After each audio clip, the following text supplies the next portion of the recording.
All right, so we're going to pick back up with the example we were working on in part one. And what we had done so far in that example is we had determined that we needed to convert to moles of the first product, and that's going to be the SiF4. Technically, you go to either product, but in our notes, just so that my answers look like all of your answers and I don't have to work out like extra, like double the problems, we're going to always just assume that we go to the first product written. We're going to get a moles of it. So we balanced our equation. We had a 1, 4, 1, 2, just to remind you.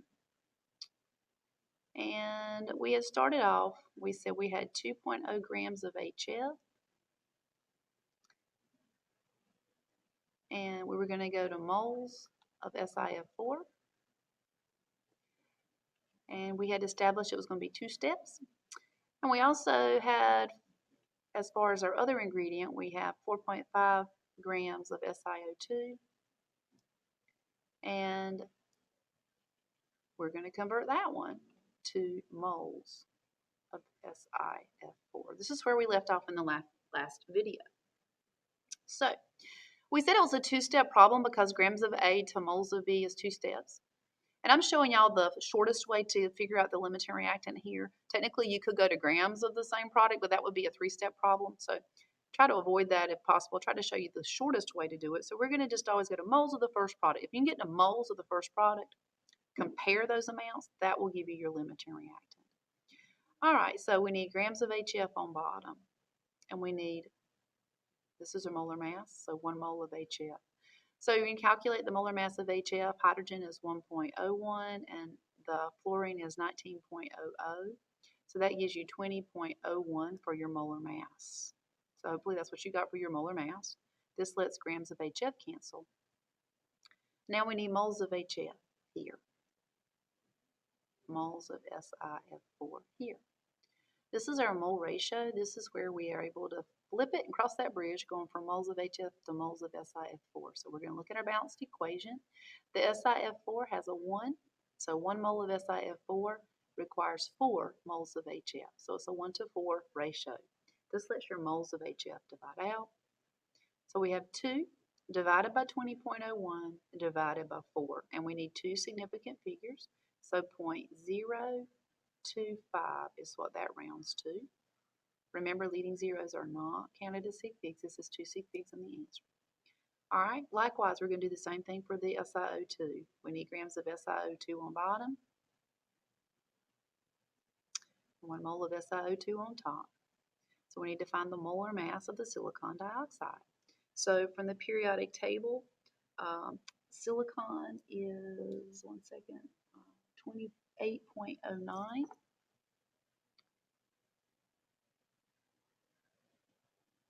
And the oxygen, there's 2 times 16, so that's going to give me 32.00. And when you add that up, you get 60.09 for his molar mass.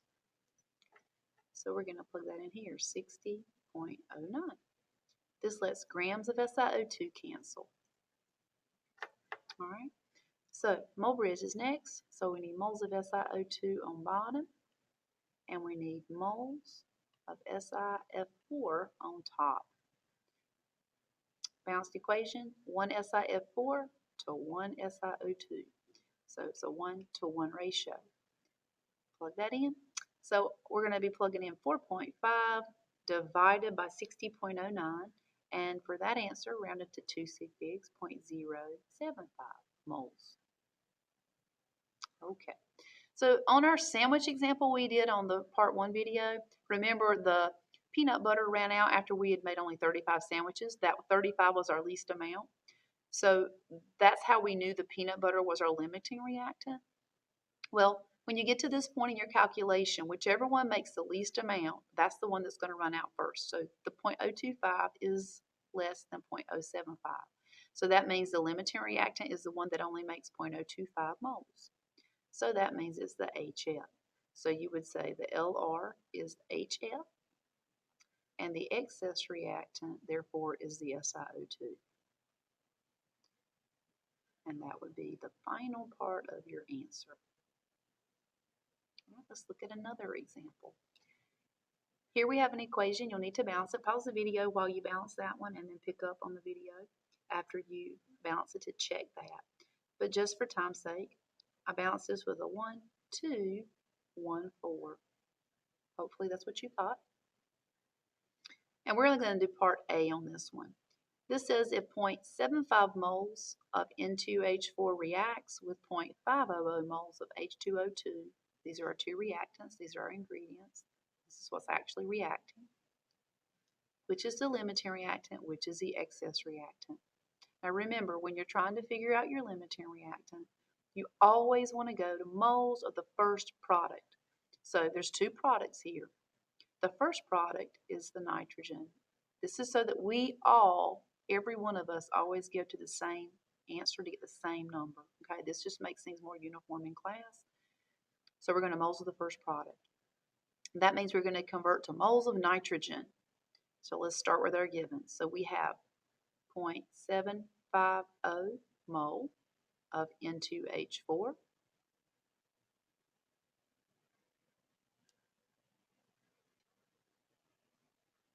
And we want to convert that to mole of nitrogen. We want to go to moles of the first product. And we have 0.500 moles of H2O2.